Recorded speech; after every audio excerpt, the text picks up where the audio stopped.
Welcome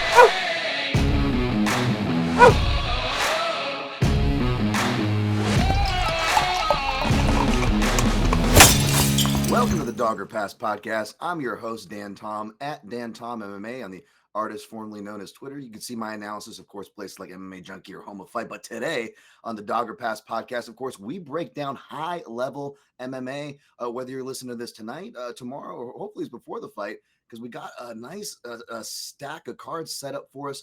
Perhaps a little early. We're over in Abu Dhabi, and of course, to break down these cards, I need a co-host with the most. And I brought in, of course, the usual, the big guns. We got Madlab Mike at Madlab MMA, where you can find him, the madlabmma.com, if you want to get official and find all this stuff there. But we got him right here. What's up, Mike? What's going on, dude? Good weekend. Good weekend we had. Again, you won the bet this weekend with the bet. But I will tell you guys, I don't want to hear no fucking shit from people in the comments that I welch on bets or not, that I don't welch on bets. I can't do alcohol on this show. I'm going to make up for it next week, but I'm on medication right now. I'm on antibiotics right now. So I can't drink alcohol for a week. So I did not forget. I won't forget. Don't fucking go in the comments saying I welch on bets. I don't welch on bets. But overall, we had a great week, and we're going to obviously review a little bit of the card, right? Yeah, we definitely will. Of course, the bet Mike is talking about, we do the shot bet when we go head to head. And this week it wasn't the main, it was the main event prior. We went head to head on the heavies. And this week the head to head bet was, I'm pulling it up. I'm pulling it up right now because I can't even remember which one we had. Was it the Kyler Phillips and Kyler Phillips? Yes. And yeah, for what it's worth, folks, you know, it's not that bad because Mike actually had a great angle if you were on the Phillips side that cash. So even though Mike lost the bet, you still cashed the bet on that fight, technically, right, Mike? Yeah, the plus 3.5 on Kyler Phillips. The way we talked about it on the show, we said, listen, he's probably minus 400 going to win the first round. You know, it's just what he does, and he did. And it just seemed like he started losing steam. And Olivia does what he does. He starts finding his range little by little, walking him down. And he fought a fantastic fight. But I knew that first round was going to be a Kyler Phillips round. So I just to be safe, I took the plus 3.5. Yeah, it's insane. That was that fight kind of went down. You're right, exactly how we called it. And Lock Dog came through for me as my biggest play of the night. You think I would have won? I hit my biggest straight play, you know, with Lock Dog. I hit one of my Homa Fight 2-leggers. Finally, I had Crute by sub with Judice round 3 for a big payout. Of course, I messed up with my input, which happens all the time. And of course, Mike, it only happens like to hurt me, right? You know, those mistakes, but I stay true and I eat them. And it's not an excuse or whatever, or this or that, because people know from following me, I've been doing this for almost a decade now. I've always long cited my bad handwriting. And here's my notes for the last fight card, by the way.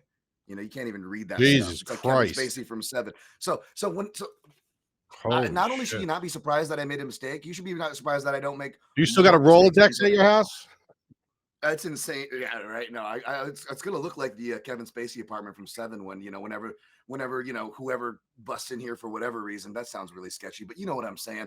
I got a lot of notes here, but the point is, we did really well. I went like the heaviest I've ever went on a card, right? And I actually won unofficially, untracked, and officially it was a slight loss when it should have been a slight win with that input error. And that's even with losing my parlays, right? Like parlays have been saving me, Mike, even though I don't like them. And I almost maybe I want to go back to not liking them because the Ige stuff fell short, which was fine. You know, he went out there. You know, he almost got the knockout, whatever. I'm not crying over that spilt milk. But the Holland one, I think, burnt many people out there. There were plenty, of course, underdogs that probably burnt your parlays out there. So if you even got close to like getting in the black, you should probably pat yourself on the back because it seemed like a night where a lot of people got washed. You did well, Mike, but it feels like a night where a lot of people got washed, right? Yeah, I mean, a lot of people did. I saw on, you know, X and stuff like that. You know, you'll see the people posting their stuff, and a lot of people did. I got through to green again, which was great. We did about 2 units, which isn't great, but listen, bonus is a bonus. But if Holland would have came through, you know, he was a leg of a parlay, it would have been a nice night. We also had boxing that contributed. We had the return of Manny Pacquiao and Barriault, where You know, I didn't really want to pick a side on that because I know Barriault wasn't a great fighter. Pacquiao is who Pacquiao is, but he's also 46. So I said, Yep. the safe play for me here is go 10 and a half rounds over. That hit. That's great. We hit Holloway minus 141. That's the fight. I want to go over a little bit of that. Brendan Allen, 3 of decision minus 115. We hit that. We hit a parlay with Carly Judice over 1.5 and Ryan Spann inside the distance. We hit that. So we had a really good night. So because we had a good night, I want to bring it back to the promo. Every time we have a good night, strictly in UFC, I want to do another promo. So we're going to do the promo again. We're going to give you guys $20 off your first month for this card. That gives you everything. It gives you DFS. It gives you wagers. It gives you full breakdowns. It gives you live stream, Discord during the fights, a live stream before. We give all these, the Fight Brain analytics. We give you pretty much everything you need to attack it from either a DFS standpoint or a wagering standpoint. $20 off. The code is MadLab20. So I hope you guys will jump in. I know some people have been taking advantage of it, and we've been getting really good feedback. So I appreciate all you guys. Yeah, and shout out to Mike as well. He also covers the DFS. That's something I don't touch and haven't touched for years. DFS, of course, was like legal for a split second here in Vegas, like 10 years ago. And people don't believe this, Mike, but it's like we actually get the worst stuff in Vegas because we don't get access to any of the DraftKings. We don't get access to FanDuel. Like, oh my goodness, if I got access to the stuff you guys were able to rack up on FanDuel's round 2, 3 finish, like even just give me just one of them. Like, give me round 3 decision, and I guarantee you, as bad as my record has been, it is at least half, if not 3/4 of the way to daylight. If you just give me the round 3 decision prop, you guys are so spoiled out there. I get the worst props and the worst lines out here, folks. And just real quick, you know, so it's funny, right, Mike? Because it's like I've been doing this for like a decade, and I've had more winning years than losing. But I used to work for a company, you know, the Action Network or whatever, and I just started tracking with them just because it was for work. Like, can you start tracking just for work purposes while you work for us? And of course, once I started doing that in third party outside of my own tracking, I just went downhill, right? Like terrible. I also started like doing real like Texas Hold'em style betting, right? If you look at the way I kind of bet, it's real big swing. So I'm believe me, folks, no one's putting a gun in my head. I'm asking for it. I'm responsible for it. But it's crazy when you actually look through the record. It's so, and you guys can attest, right? And Mike, feel free to chime in and call me out on my shit if I'm wrong here. But even just from the small sample size of us doing the show, how many big 10 to 20 unit swings have I been on the cusp of? And this was yet another one, right? Where even when Holland showing up at his worst and D-Rod showing up at his best, still almost cashed that knockout in the third round, which would have been at least a 20 unit swing for me. Both untracked and tracked would have probably been close to a 30 unit night actually tracked with the tickets that I had. And it's just, it's really, it's really frustrating to keep missing these by a hair. So even if I did win officially, which I did untracked or whatever, it still doesn't, feel great. But I will say in my defense though, these round robins have been cashing, right? Like whether it's my official ones, which we got the Crute sub, and I had Costa by decision in there. Now I know I did pick Kopylov on the show for show purposes, but again, I always reserve my right to change my pick and not as a cop out. But even for that fight, I'm pretty sure I didn't go too deep into it, stating that we know these fighters pretty well. We'll see. And I did say I do want to find a dog before it's out. And as per usual, you guys can always look at my picks, free before fight day over at substack.com at DanTomMMA. And over on there, and Mike, over on the YouTube comments, but like it deleted. And granted, it was late. It was like late Friday night when I was putting it in. I tried to get it maybe a little early. Yeah, probably. I'm not gonna lie. It's probably Friday evening, right, for the fights. Over on the YouTube comments. Thank you guys, by the way, for the likes and comments. We will get to the breakdown. Don't worry. Check the timestamps if you want to jump ahead. But I will say in the comments and both in there, I'll give alternate round robins. Like one of the other weeks, what was it, like Menafield at like plus 600 and something else hit? It was literally almost a 10 unit payout, right? And so I'm posting these unofficial ones so you guys can cash. And not only did the official round robin cash, Mike, but we actually cashed 3 legs on the round robin, the unofficial one, because it had Judice KO, Crute by sub, and Costa by decision on that one. So that was about a 7 to 8 unit payoff for, a little over a 1.5 unit exposure. So I just wanted to point that out there. But Mike, was there any lies detected in what I just said? At least are the people seeing how close I am? Yeah, no, listen, man. We talked about this all the time over the phone, bro. When it comes to, first of all, when you were talking about tracked and untracked, or when you're just making picks with your friends, and then all of a sudden now it's on record. A mistake that people do make when that happens, because I was a victim of it years ago too, when I first started my lifetime units and stuff like that. You tend to play safe, and just like in fighting, if you guys play too safe, you'll lose a fight. Why? Because you're not fighting loose, you're a little tentative, you're a little afraid to pull the trigger. So so you just got to go. You got to go. You got to know your bankroll. You have to know how much I can afford to lose. Like, you got to always go in saying, if I lose every single one of these bets, am I going to be okay next week? Am I going to be able to pay my rent? Am I going to be able to, like, this is supposed to be entertainment. People who live like off this and 20, 30 units. First of all, I can almost guarantee you that the people that are posting those things aren't betting those. I can tell you that right now. Secondly, if you play like that, you're setting yourself up for a stroke. Like when you have 50 bets on the board, and it's like that's not even fun at that point. So what you do is you collect the bankroll, you have your certain favorite bets, and pull the trigger on them. Because chances are, if you're loose and you're comfortable and you're confident and you're pulling the trigger on certain bets, you're going to be fine. But it's when you're tentative and when you're scared, then you come back to your friends and go, God damn it, I should have fucking pulled the trigger on that. I don't know why I didn't. How many times I've done that? And then outside of that, like, I've had weeks where I went 13-0, where I literally swept a card and I got every bet wrong because I got all the fighters right, but I got the ways wrong, or so it happens, bro. It happens. It means nothing to do with your analysis. It just means that you pulled the trigger on the wrong situation, Yep. That being said, again, we gave out good analysis, so hopefully you guys cash. That's the point of this show. We're here to help you guys, and I'm definitely probably going to be smaller this week. Like, I don't know if I'm going to be queuing up any cycles or two leggers like last week. And I will say, I shout out to my guy Matty Betts, who does those big like lottery ticket cycles, right? And like, I think he's got to hit like 2 or 3 of those a year to stay up, because they pay so much, but they're so hard to hit.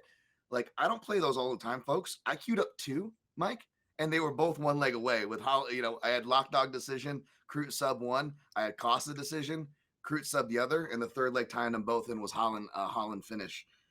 So I almost hit 2 2 cycles there, but almost isn't hitting. We're gonna try to hit what we can this week. I got round robin plans, so there are still lottery tickets type to fun stuff and degenerate stuff that I will still keep it fun with. But I definitely had more of a focused look for this week, and it's a deceptively good card that goes down a bit earlier. UFC on ABC 9, UFC Abu Dhabi, UFC Fight Night, the third. What will be the third name of this? Whittaker de Ridder.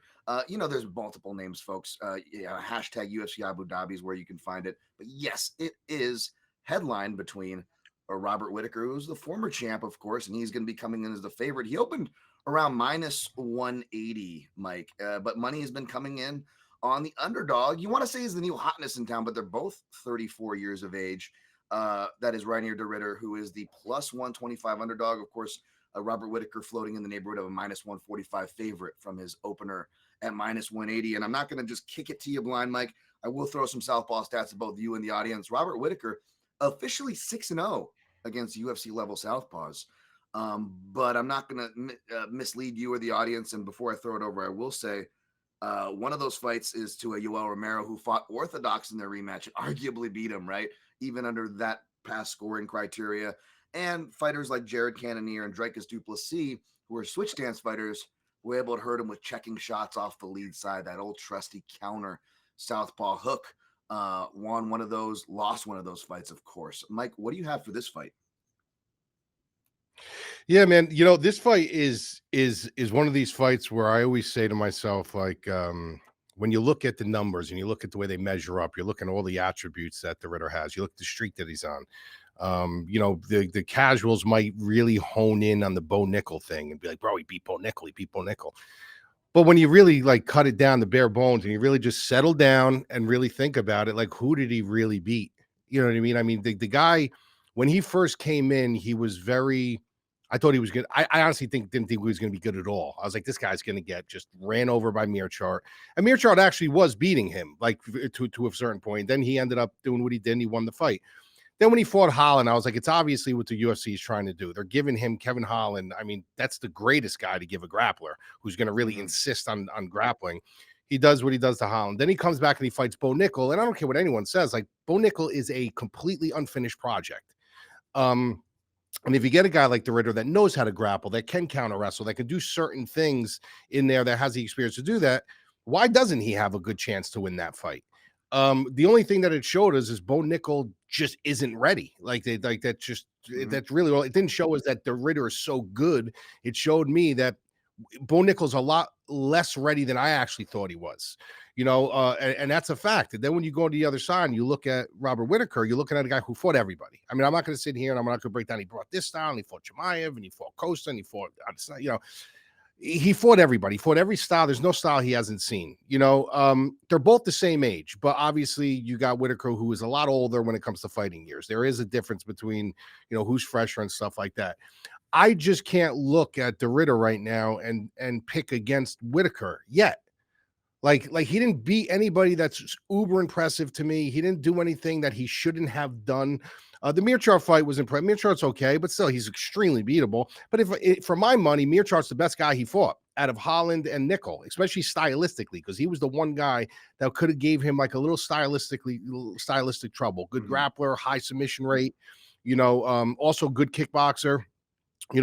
Stemmed from Duke Rufus back in the day. But I just can't go. You have to show me. Like, there's certain spots in MMA, you got to show me first. Like Bo Nickel, the same thing. Show me. Like, you got to show me you could beat this guy, or show me you could beat this level.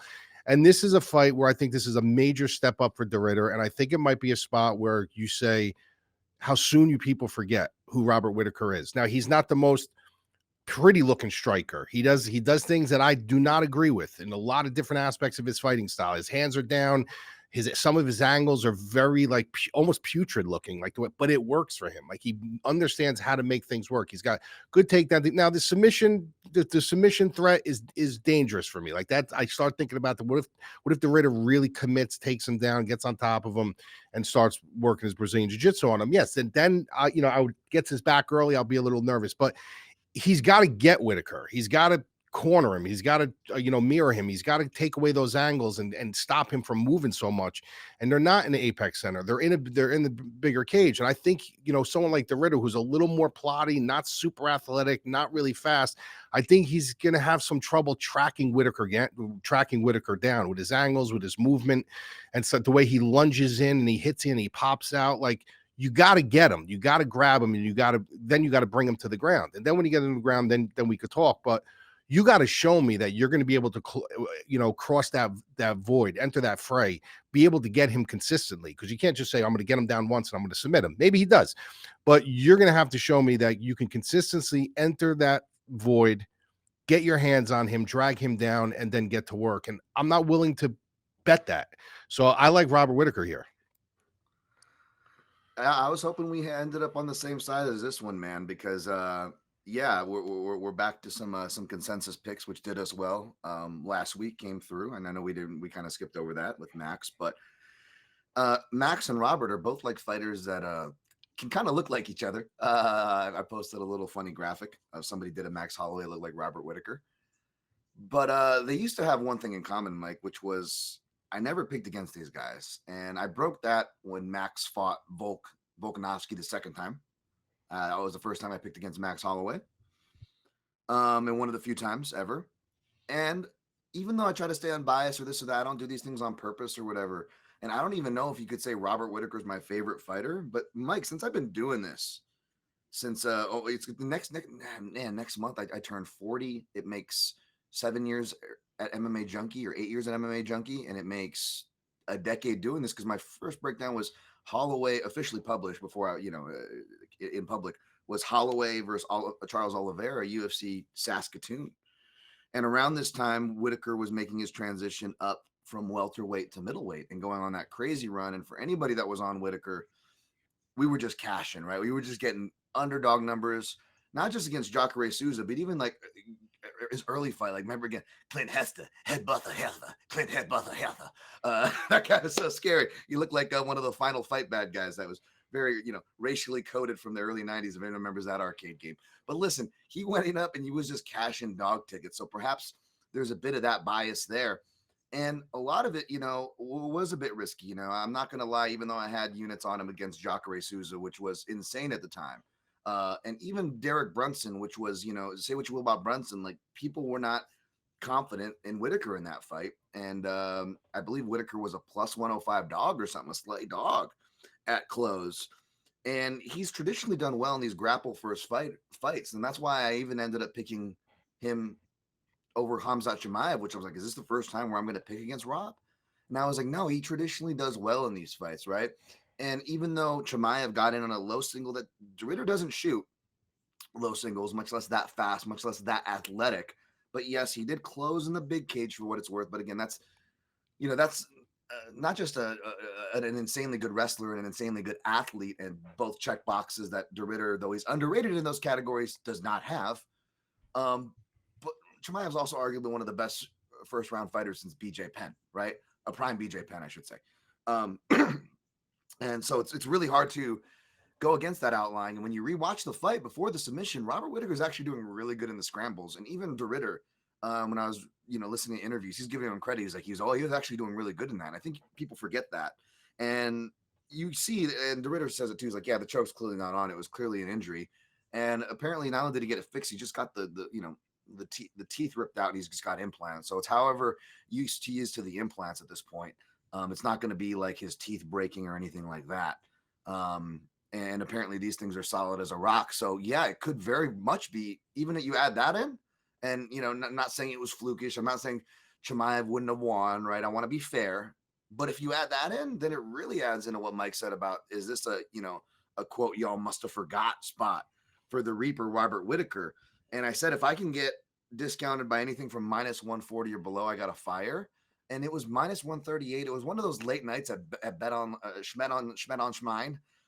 Anybody wants to sponsor us? And I saw a dip to minus 138. And of course I missed it in the morning.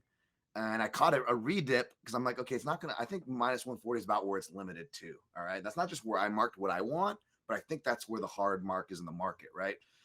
So it dipped briefly back to 140 and I grabbed it. Now it's like kind of back to 145. And I grabbed that mic for 2.5 units. I was thinking about going 3, right? Especially for that price. But what I did is I backed it up 1/2 unit and then I added another unit for the true outcome.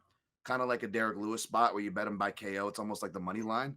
In this spot, you could argue kind of the same, the way these guys stylistically match up. But just in case he does do it by decision, I still want to make some money off it. But yeah, I got 1 unit as well on Whittaker by KO at plus 180, which may or may not make it another round robin because that would make it a 4-legger round robin. But anything more on this matchup, Mike?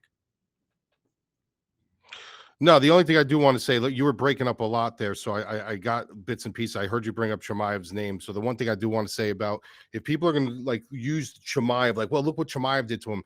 You got to remember that Chimaev is a completely different animal than de Ridder. Chimaev is go forward, full head of steam. He's going to take 3 to just get in on your hips. That's what he's committed to, be chaotic.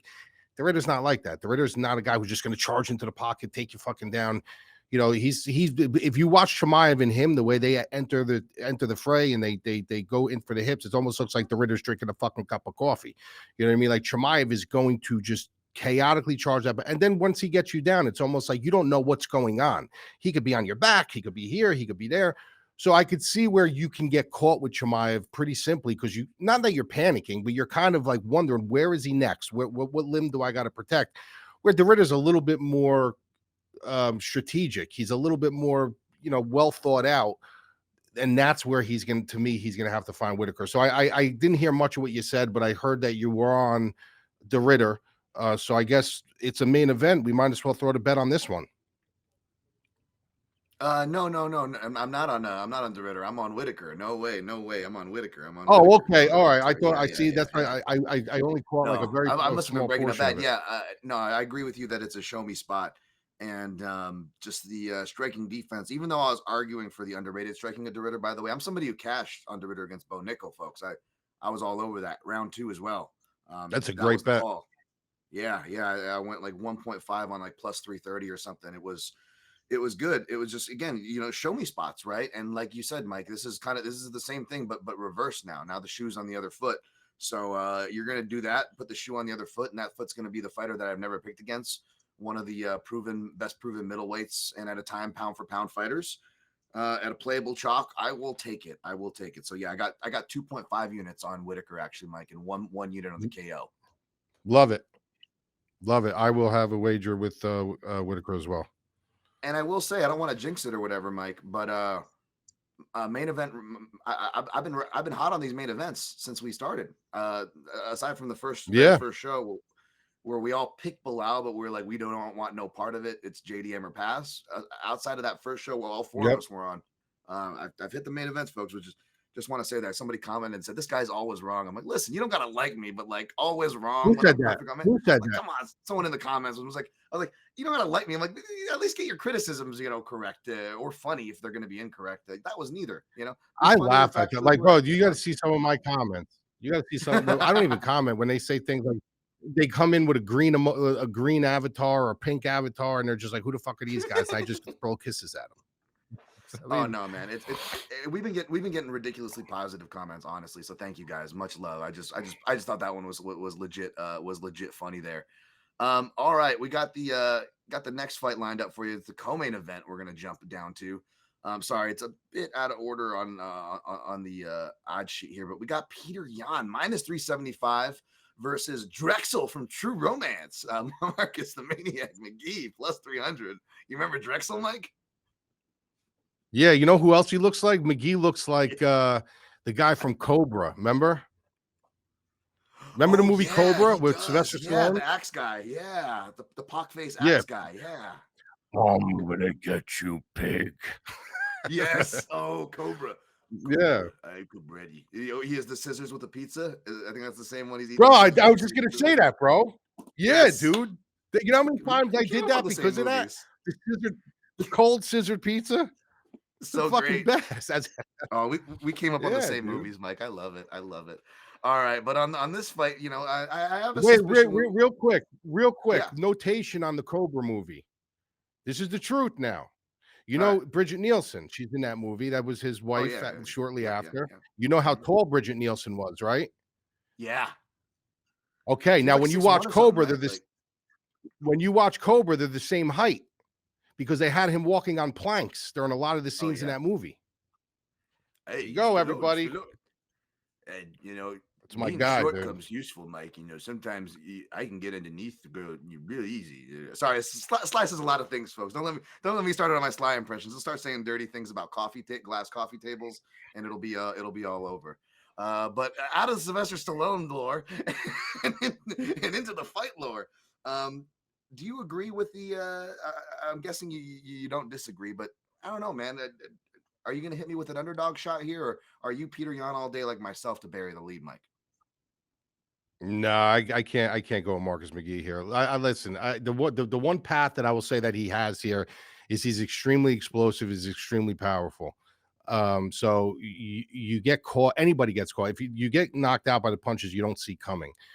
So I think that Petr Yan losing this fight would have to be off a mistake on his merit. I look at Petr Yan, and I know there was times where people thought, he's losing his step, but there are some of his fights, even the O'Malley fight. I think he won that fight, and a lot of people are under the same impression that he won that fight.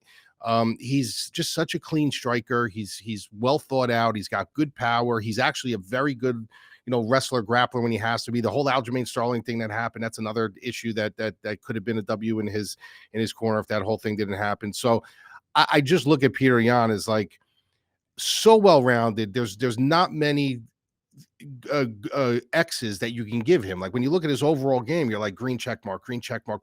Some of his cage IQ stuff you can go without. Some of his fighting emotional I can go without. But I think that now as he gets older, he's matured a lot. He's evolved a lot with his emotion. He doesn't fight as emotional anymore. So we could see the best Petr Yan to come. You know what I mean? When it comes to Marcus McGhee, like I said, I look at him and I'm like, yeah, he's athletic. He's explosive. He's powerful. He could find that corner. He can come around that corner and catch him with a shot that he doesn't see and put him out. Absolutely. I just don't see it happening. Like, I'm not going to pick a guy when I feel like the only way he could win is off a mistake based on the other fighter. I got to go with the guy and say, well, hopefully he fights clean. Hopefully he fights, the way he's supposed to fight. So is there an inside shot that Marcus McGhee wins this fight? Well, of course. I mean, it's fighting. That's why you fight the fight. But I'm not going to pick him when I really believe in my heart it's based on a terrible performance by Yan. Like, he would have to come in with a terrible game plan, not be himself, come in with an injury, or make a major mistake. So I'm going with Petr Yan. Me too. It's always a question if I was going with Petr Yan. He's one of my favorite fighters. Love him. been a big fan since tuning into what I call the Russian Forrest Whittaker or Forrest Whittaker. Forrest Whittaker. Forrest Griffin versus Bro, Stephan Forrest Bonner. Whittaker is the shit, dude. I love Forrest Whittaker. Oh yeah, my buddy has a funny. I always think of this dirty thing my buddy said, where he said whenever he's trying not to finish too fast with a lady, he thinks of Forrest Whitaker's lazy eye, and ever since then, I just can't stop laughing whenever I see Forrest Whitaker. sorry to share Forrest that. Whitaker.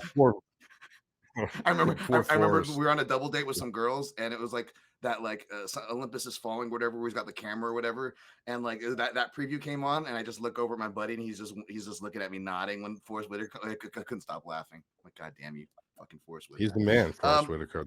No, it's Forrest Griffin versus Stephan Bonner, which was the everyone calling each other to tune in for that fight. That was me at like ACB, was it 56 or whatever it was, when Petr Yan faced Magomedov. Just one of the best fights ever at bantamweight.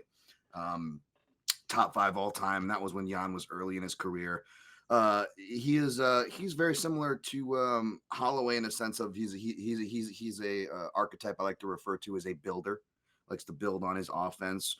Really great in all phases. You really got to suffocate him like a Marab to really get the stamp on this guy. I think he's been able to recover from that loss.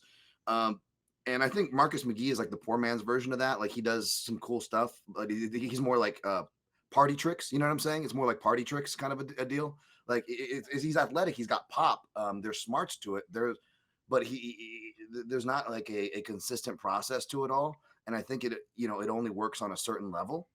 And even against a guy I was high on, Jonathan Martinez, who's a deceptive sample size in a lot of these fights. We'll talk about him later, because people have wins against him, people have losses against him. And whether they have wins or losses, and even going back to people's pre-fight breakdowns, I don't hear anybody ever get Jonathan Martinez right. They either, for the most part, they just they don't respect him enough, and overly disrespect him. And then sadly, the dude fell off a cliff from like doing a camp change, and even if you hate him, you have to admit, like, okay, I thought he was a 5 out of 10. Now he's fighting like at a 2 out of 10. And unfortunately, that's only made people validate their shit opinions on the guy, which is fine, because I cashed plenty Jonathan Martinez tickets to more than make up for it. But yeah, man, he beat like a really bad version of Jonathan Martinez that really doesn't tell you much. As much as I want to be impressed, this is one of the few people who actually like give Martinez a modicum of respect, which is a lot to a lot of people. I don't even know if I can be impressed by that, right? So yeah, but at the same time, I think I don't think he gets finished. It's really got to be some kind of accumulation round 3 if it happens. The best Petr Yan, the worst Marcus McGhee. So to get desperate, Mike, I was trying to find something to parlay Yan with, but I don't know. You tell me. I don't like any legs. There's not maybe one money line that's way overinflated and that doesn't do you anything. So I ended up going with Yan by decision, minus 150. I put 2.5 units on it. And what I'm going to do is they got it at plus 1,000 at some houses. I think I can get it for a little better for Yan round 3. And basically, you don't got to sprinkle like less than a quarter unit, basically, on round 3 as a potential hedge. But what I'm going to do is, whether I sprinkle on it or not, that round 3 is definitely going in a round robin. And since it's a high number, and since I'm putting in that round robin with the purpose to hedge, I'm going to have like much more hittable props in there that are like at the plus 150 range, maybe one I already mentioned, right? In that range, so that by the time if that does hit, it pays off my decision exposure, if that makes sense. Yeah. I like it. I was actually going to say you could. I mean, DraftKings. I know you don't have it over there, but they got some cool props, like a Petr Yan 3 decision. Yeah, you know what I mean. So you can, but you'll get better odds the way you're doing it. So yeah, no, I like it. I think he's going to have to be careful in the opening round. He's going to have to, a guy like Marcus McGhee, like, for all the things we say about him, that he is still explosive, he is still snappy, he is still sharp. You gotta be careful with a guy like that in the beginning. And once you start getting your ground, maybe feel his power a little bit, you see his kind of download the data, then you could start opening up. So I could see if there's a finish, there being a finish late. Yep. And by the way, that's another reason why I get cute, not just to have fun or be degenerate or this or that. Like, sometimes I have to get cute, folks. Like, back to what I said about it wasn't just me bitching. Like, that it influences my style of play because I don't have access to these. That's why I play this way. But if you want to get extra cute, and I'm already getting too cute, so I didn't do this, but maybe on houses like Schmet Online, if you bet specifically unanimous decision and you don't think he's going to get O'Malley screwed because, I don't think there's going to be like big moments like that so much from McGhee, like one-shot moments. You can bet Jan by unanimous decision and knock it down from -150 to -125. So you're actually getting closer to even money. But again, he has to win specifically by unanimous. He can't win by majority. He can't win by split. So just want to throw that out there. All right. Next fight, we're gonna move down. Who we got next? I want to make sure we go in the right order. We got Shara Bullet, as I like to call Shitmadov, or as I like to call Glazmadov, because he was getting glazed so hard for a second. And thankfully, even though I wasn't too confident on fading him, that fade came through, but it doesn't matter. He's still a big favorite here. Sorry, they got the lines all over the place here, folks. I apologize. Of course. There it is. Shara at -600. He's facing, of course, Marc-Andre Barriault +425. Sorry, I had that on the screen there. There we go. So I appreciate you, Dave. I'm sitting here looking at the odds page. So it's a big widespread for this one. Nurmagomedov, a switch stance fighter, likes to kick a lot. And, against more seasoned strikers or countering threats, we saw that, that could be a hole in the striking. It's not just the grappling. Fighters that can match him in length parity. I don't know about Barriault, though. Barriault's a guy who usually I would love in this underdog spot because traditionally his archetype was slow, plodding, nothing sexy, but he's durable and he's going to go. So if you have a hype job who think is only paper thin, if they gas, they fade late, Barriault could be one of those live dogs. But when he's been losing now, he's been losing early, man. And I think the betting line reflects that. Mike, what do you got on this fight? Yeah, I just think, listen, there is a point in time where the stylistic matchup will beat someone like Shara Bullet. And I think that Barriault does have that style. Like, because if you're going to fight someone like Shara Bullet in range, you're asking for trouble. Like, that's just, you're asking for trouble. I mean, look at some of the things that he's done, in the cage. Even though he's not super high volume, he kind of waits in line, waits his turn. But you don't want to fight a guy like him on range. You want to either be extremely outside, where you're kind of out of his range until you're ready, or you want to be inside. You never want to be in that middle dance floor with him, because that's what he wants. That's where he excels. And that's why I was all in on Michael Venom Page when he fought him. Just for the mere fact that you don't have to be the greatest striker, but it was just the style of striking that I didn't think that he would be able to adjust to. But if you look at his resume outside of that, you look at, he fought Petrosian, very north-south. He's just a north-south fighter, but he likes to fight in the middle range. When you look at Tricoli, not much to say about him, and nothing bad about Tricoli, but, I met Tricoli. He's actually a really nice guy, but nothing, to really write home about. All the guys he fought were really nothing to write home about. They were opponents that he absolutely can beat. The problem with Barriault, even though he has the style, he doesn't have the greatest ability to get inside. He kind of is a bull in the china shop. He kind of charges inside and he kind of pins you up against the cage. He looks to make it dirty. He looks to land elbows. He wants to be in a gunslinging match with you in a phone booth, and that's great. I just don't trust his chin. I don't trust his I think he's a very defensive liability. I think that he's going to have to understand that if he's going to enter that pocket, if he's going to get in the inside, he's going to take a chance of eating something big or eating a couple things big and then have to retreat back, reset, try to find another way. And I just don't see him as a guy that has all these tricks in his pocket on how to break an angle and how to get inside. It's more north and south. Like, he's just going to come in, he's going to push a pace. And I think if you do that with Shara Bullet, I think he's going to switch right off into more counter mode. And he's gonna just ping you from the outside. And he's gonna hit you with some awkward shit. And I just don't trust Barriault in a spot like this against a guy who's really just a pure striker. Now, flip side of that is you could look at the business model of the UFC and you could say, well, what do they really got with this guy? Like, are they really going to make a guy champion that can only fight overseas? Like, how many times is he going to defend his belt? How many times are they going to keep going over there for a guy? Like, are they really pushing him to be that? I would think it would be a horrible business move to have a guy who really only fights over there, like who can't come to the States, he only fights over there.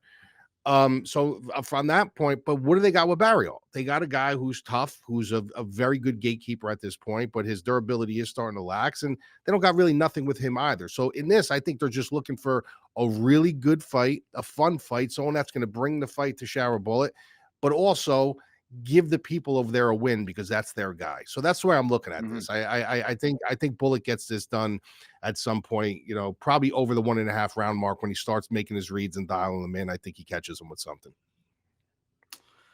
Yeah, I don't hate that at all. I think that's what it's going to be as well. I don't really like the totals too much. It's not sexy enough for me because, I'm a guy who likes to bet the over, and the over is actually chalked here, where I would like plus money more on the over in this sense.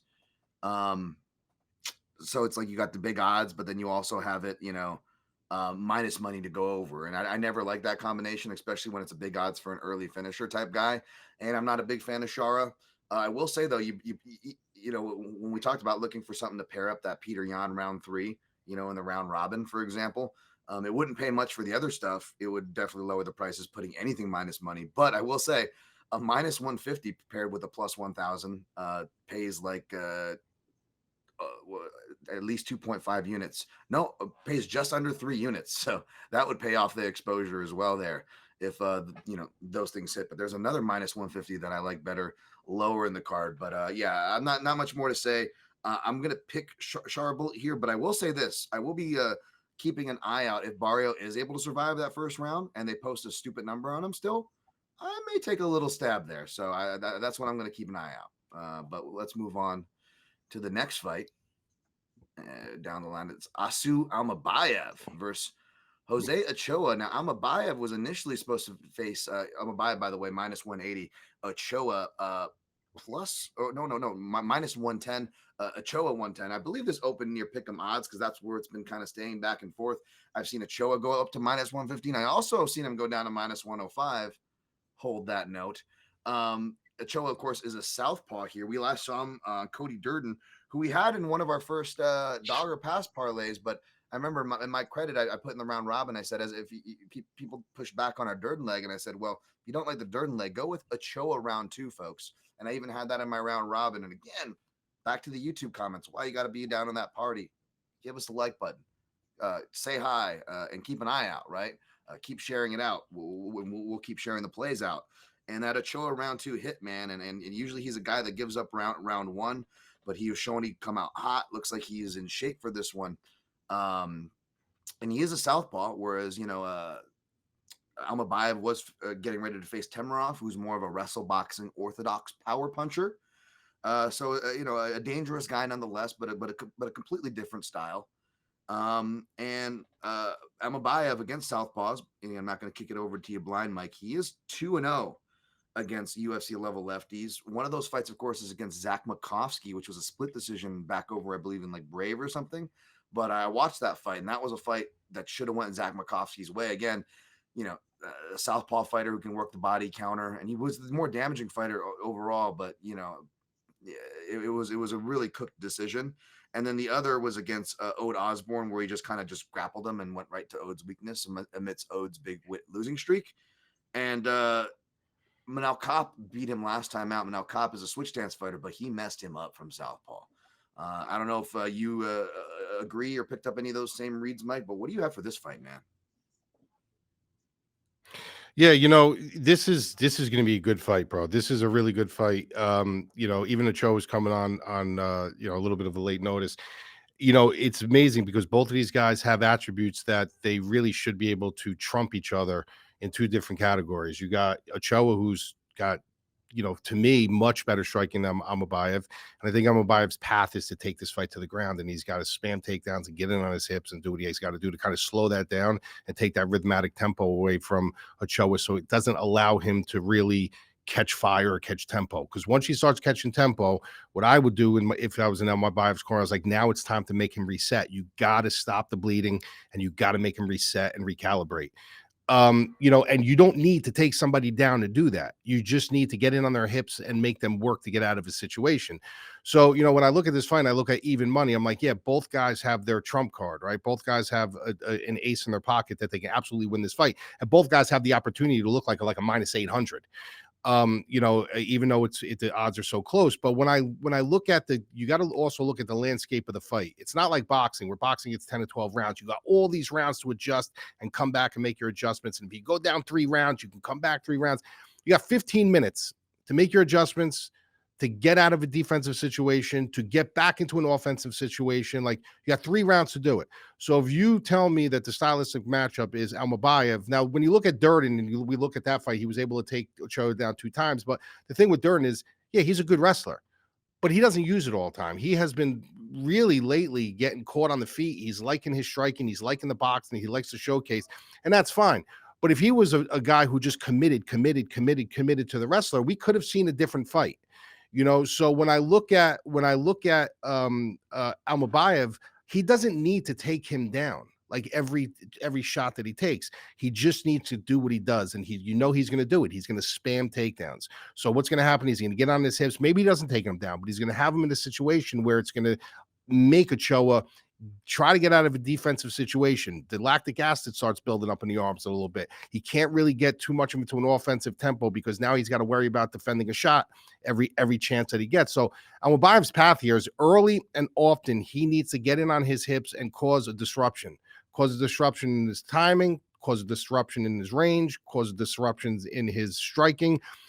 So for me, from a DraftKings perspective, from a pick perspective, give me the guy I know is going to spam wrestling for 15 minutes. If he fails and he can't get a takedown and the Ochoa starts chewing him apart, I could live with that. I could live with that. But give me the guy who's going to be running downhill. I think Almabayev is going to be the one that's going to be running downhill for 15 minutes. So I'm going to take Almabayev in this spot. Man, you're taking Almabayev, which means maybe one of us might be taking a shot, because there you go. I'm gonna go Ochoa on this fight, actually. And you're not. By the way, your analysis was actually spot on, and you know what? From a DraftKings perspective, it's definitely Almabayev. From that perspective, by the way. So I don't even disagree with what you said per se, Mike, because it all is true. But the thing was, I noticed is that Almabayev, he has very rote entries which meaning, folks, that they're very they're not only are they not dynamic, it's the same thing over, it's the same basic things over and over again. As far as his, punch kick setup, punch shoot. But when the southpaw stance is in front of him, all those rote and basic setups that aren't even that impressive really go away, and he's really shooting naked. And although he's been able to do it before, and this was granted both in the smaller cage, and you got to look at the level of opposition, because he can roll, and I don't know about get better, but he can stamp the rounds, right? If he can get guys to backpack positions and just backpack it out, whether he gets the finish or not, Almabayev. But if you got guys that fight back, he doesn't. He does, and Cop picked this up too. He doesn't do as well. He really needs his momentum, and he's not like one of those guys where it's like Khabib, where it's like he has a really bad first shot that can be really deceptive and a really low takedown defense rate because he never gets the first or even the second shot, but he uses it to push you against the cage and get his second and third attempts and chains going. Almabayev doesn't really have that unless you really give it to him, of course, because you would see, Cop kind of stop on some of his shots that he would get kind of deep in, and then he would stop there. He wouldn't really attempt to chain him, which that was like his life or death. Like, he already was uncomfortable and getting schooled on the feet. He should have been wrestling life or death. Even in the small cage, which I believe he fought Cop in, and I just didn't like the chaining abilities. And I know Cop is super athletic, much more of a better defensive wrestler than Ochoa is going to be. That being said, Ochoa is showing improvements from fight to fight, right? And he's not a guy that I don't think he's going to get finished or anything like that. Like, he's going to keep fighting him to where I still think like Ochoa could win a competitive decision if the judges are giving damage over positional control, because Almabayev, he doesn't, even when he gets the positions, he doesn't do enough damage to steal the round. So if you got like an explosive guy, where even if he gets, when we've seen this, right? Like, a guy get controlled like literally for 4.5 minutes, in the last 30 seconds he gets out and it gets the crowd going. Maybe he gets a cut or something by flooring on the guy and the judges swing it over. Like, we could see a lot of those rounds kind of as well here. And if I'm going to count on anybody to improve, it's the guy who's been improving, because Ochoa is a 24-year-old, whereas Almabayev, I know he looks like a baby. He's got the young face like me, folks. He's got the Central Asian thing going on. But the dude is 31 years old. He's been fighting for over 12 years as a flyweight, a 31-year-old flyweight, going on his 13th year of fighting. And I'm not saying that he's older past prime, but I'm saying that he's not a prospect anymore. Like, he's pretty much the fighter who he's going to be at this point. Like, I don't see him getting that much better, you know, when you look at things, especially in the lower weight divisions where the milk spoils a lot faster, right? So I don't know how much better of a product we can project Almabayev to be. We can count him for the wrestling. So if you like that for the DraftKings perspectives and the fantasy play, I do not blame you. But I'm going to go Ochoa, and I took the dip at minus 105. I see this being competitive. I'm actually surprised that money isn't pushing the younger hot side, so to speak, which I happen to be on this time. Usually, you know me, I like the old dudes phrasing. But I got Ochoa minus 105, 1.05 units, and we got a shot bet on the line for this too, Mike. We absolutely do, sir. Let's go, baby. Let's go. All right.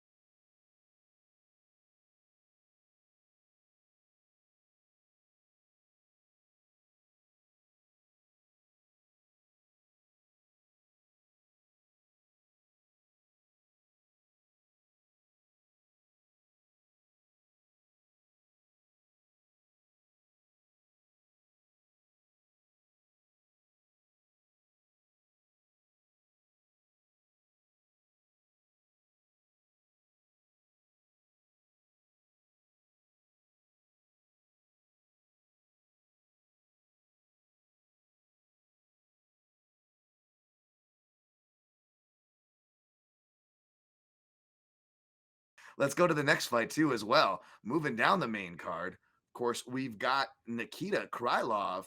He's going to be your favorite over minus 185 over Bogdan Guskov, who was not an extra in the Lord of the Rings, The Two Towers. He comes in at an underdog at plus 155. What do you make of this mad fight? I mean, I don't disagree with who's favored here, but is this a fight you're even going to be touching? Forget who you're picking. Are you even going to be touching this fight, Mike? I think I am, to be honest with you. Okay. All right. I think I think I am. I mean, I got to do a little bit more research, but you know, when I look like Guskov, you're looking at, you know, first of all, he got submitted by Volkan Ozdemir. That's never a good fucking sign. I don't care when that was. If you're getting submitted by Volkan Ozdemir, you got a problem on your hands. You know, the guys he's beaten, okay, he knocked out Ryan Spann. That looks good now because Ryan Spann looked good last week. Elekana, who I'm not really high on. I don't know if you are or have been. Pauga, not high on him. So, like, who do you really beat? I mean, he's got good power. He's got decent striking. He's kind of a mystery, like this guy. He really is. Like, he's got a submission of his own, but we never really looked at him like the submission grappler. So he's kind of like a mystery. But when you look at Nikita Krylov's record, he's one of the guys that his record does him no justice. Like, Nikita Krylov's record does him zero justice. He's actually a really good fighter. The problem with him is he's sometimes makes really boneheaded decisions. And also sometimes he just, if you look at his resume, like, he beats all the guys he's supposed to beat. And then when he faces that really heavy uptick in competition, he kind of drops the ball. And it could be exactly what I just said. It could be just a boneheaded mistake. It can be he just comes in with a horrible game plan. He gets a little hot under the lights and has a little bit of an adrenaline dump. But at the end of the day, when you're looking at a guy like Guskov, who can be taken down, his takedown defense is not very good. I think he's hovering around like 55% or something like that. You're dealing with a guy in Nikita Krylov where he's going to take you down. And if he gets on top of you, if you don't have an escape route or you don't have an exit strategy, you're going to get finished, you know. And that's the path I keep going to. Yeah, if he's dumb enough to just stand on the feet and you know, and try to slug it, because that's the way he's wired. Nikita Krylov is wired to finish fights. You know, he's not wired to go in and have this like real slow lackadaisical fight. He goes in there as soon as the horn goes off. Krylov is in the center of the cage. He wants to go, and he's always been that way his entire career. But if he gets this fight to the ground, the minute he gets this fight to the ground, if he gets any kind of semblance of top control or kind of a mount or side control, I see this fight ending shortly after. Like, I don't think Guskov is going to have an answer with a heavy-hipped Krylov on top of him. So it's really going to be all dependent on when does he decide to do it, if he decides to do it in the round. So if he does it maybe with 10, 15 seconds left in the round, we're like, why the fuck isn't this guy fucking shooting? Why isn't he going in on the hips? And then all of a sudden, 10, 15 seconds, he takes him down. You're like, well, that's a little late. I mean, the fucking round is over. But if he gets him down, like with like 2 minutes left in a round, and he secures position and puts him in a bad spot, I think Krylov finishes him. So I'm going to go Krylov inside the distance. I'm going to say either a ground and pound or ground and pound to the point where he softens him up and snatches up a sub.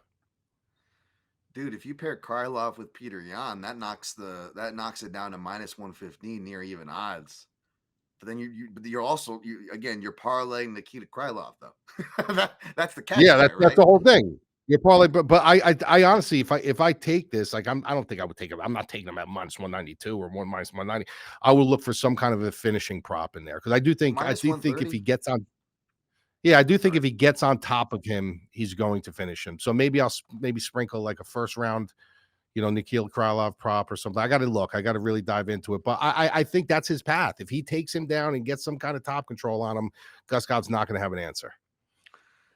Again, finding ways to play these guys straight to knock down the money line as much as, we get taxed for getting cute, caught speeding. Krylov inside and you probably get better lines again. I always get the shit lines, folks. So you're probably getting a better line where you're at -130. That's playable chalk in my book. You play that straight up and you just finish. Doesn't matter what round, doesn't matter what method. It's going to be a violent fight. So that you could play that straight up in my opinion. All right. Let's move on down to the prelims. This feels like it should be a main card fight. We got Bryce Mitchell making his bantamweight debut. Against Nurmagomedov, and I don't know where this one opened. I believe it actually opened wider it opened wider for Mitchell, but now Mitchell's -130. We got Nurmagomedov +110, over 2.5, -145, under 2.5 rounds, +115 for this one. So I think it's probably going over. I actually don't really disagree or am really too surprised with these odds here.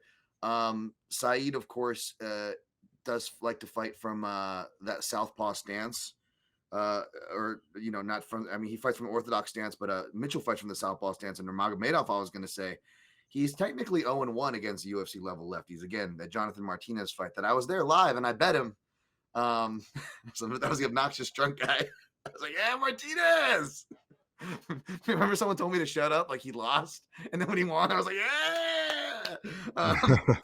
And it was it was a close competitive fight. It depends on how you see that third round and whatnot. It was definitely not a robbery. Like there's more than justified a reason to give it to Martinez. Slightly more, in my opinion, than Magomedov. Granted, I had bias there, but even watching back the fight. But that fight again, it's mainly in the clinch, so you're not really getting too much of a southpaw look there. You'd have to go back to his Scoggins split decision. And Scoggins is a switch dancer, right? So it's again kind of deceptive odds here. But I'm more curious on what your take on this fight is, Mike. Yeah, Bryce Mitchell's interesting. He's given some great showings. Obviously, he landed a twister. And the crazy thing about Bryce Mitchell is that he's not really a fundamentally sound grappler. You know what I mean? He's not a guy who's coming from the old school Gracie way where it's really techniques and they kind of climb you little by little. They get all your fundamentals down. They get all your pillars in place. He's much more like a 10th Planet type of grappler, very unchained, very loosey goosey, very creative. So it's kind of I look at his grappling a little bit differently, which is great because it works, for him. But I go back and I'll do my pit stop right at forget Elliot Topuria, the Josh Emmett fight. You don't really come back from a fucking knockout like that. That is ridiculous knockout that he got caught with. I mean, his toes were locked, his eyes were rolled back. I'm surprised he didn't swallow but he didn't bite his tongue. That was a bad knockout.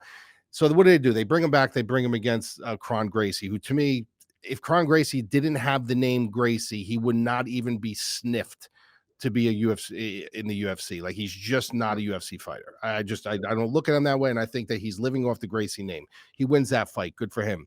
Then he comes back in Gene Silva and he gets subbed. But if you look at him, when you look at grapplers like that are extremely unchained and not super fundamentally sound, they have a high submission rate, but they also have a tendency to get submitted themselves. You know what I mean? Like, because they're really not watching their back door. They're just kind of all offense, and they're not thinking about what the repercussion is if somebody really knows fundamentals on how to like get to a back door or try to, nullify something that you're doing. So guys like that usually do have a tendency of putting themselves in submission danger as well. When you look at Saeed Nurmagomedov, like for his ups and downs that he's had, even the last fight, Olivier, he's a really good fighter. Like I'm high on him. I like his body somatotype. I like how long he is. He's got the Nurmagomedov name, I know, but you guys got to erase that out of your mind. He's much more of a striker, with his approach. But this guy's got some nasty, sneaky, like standing ninja chokes, and like he's a very sneaky guy. Like when you think he's just a striker, he'll pulls out some kind of nasty submission.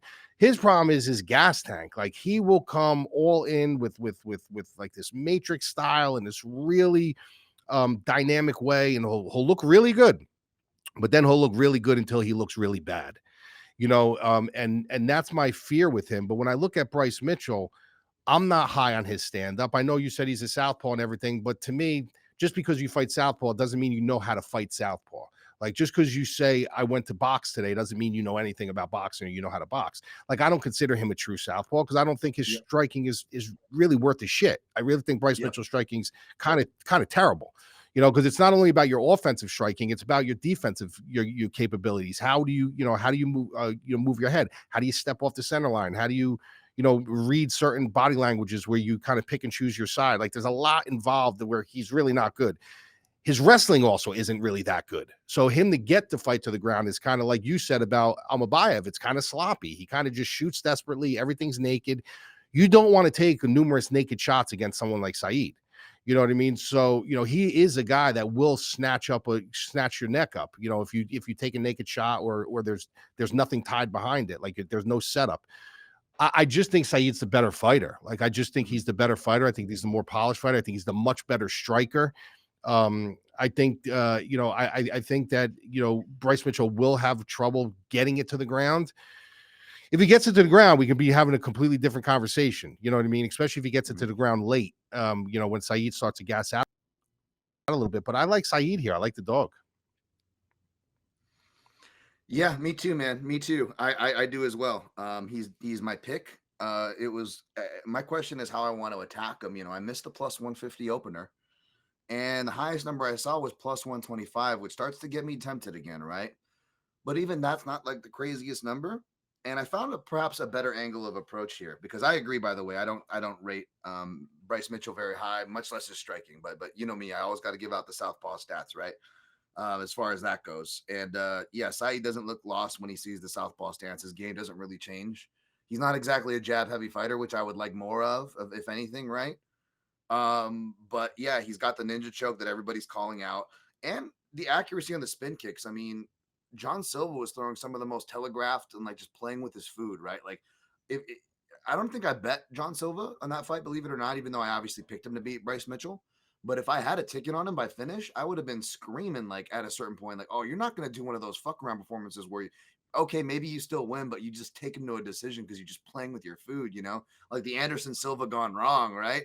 Like Talish Lates, like, those kind of performances, right?